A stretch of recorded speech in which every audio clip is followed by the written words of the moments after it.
We're going to be looking today at Genesis chapter 22, and one of the most powerful examples of faith as recorded in Scripture. It's a time when Abraham is tested to the nth degree, and he passes this test wonderfully.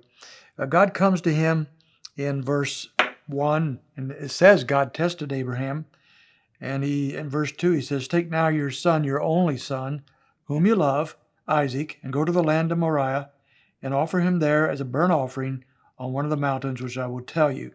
So what a test given to Abraham. And Abraham gets up the next morning early, it says in verse 3, and takes off and heads off to do exactly what God told him to do. He took a couple servants with him along with Isaac, and they head off to the place where God tells him to sacrifice his son.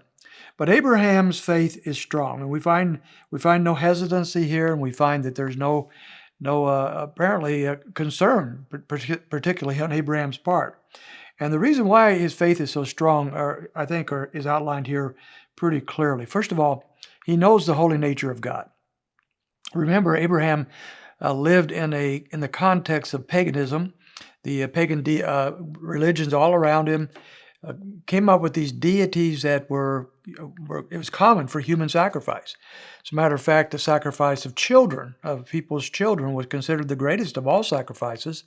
And if you were willing to sacrifice your child to the gods, then the gods were going to be very favorable to you. So that's a background, that's a culture that Abraham lived in.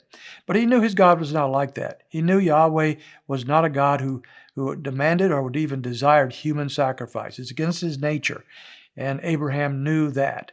Secondly, he also knew of God's promise, and he believed in God's promise. God had said, "You will have a son. His name is Isaac," and here he is, probably a young teenager. He will carry on your name. He will inherit the blessings. He will inherit the covenant. And God had promised that. And Abraham believed in the promises of God.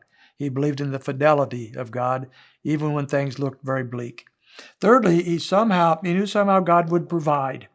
In verse 5, it says, Abraham says to his young men, "Stay here with the donkey, and I and the lad will go over there, and we will worship and return to you." Verse 8, God will provide, Abraham says, for himself the lamb for the burnt offering, my son, as he tells Isaac where the sacrifice is going to come from. So he believed that God would provide. He didn't know how, but he believed that God would provide.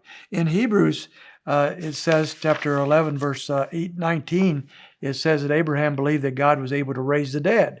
So even if the Lord let him go through with this sacrifice, he believed that God would raise Isaac from the dead and will give him life again. So Abraham believed that somehow God would provide the needs for this sacrifice.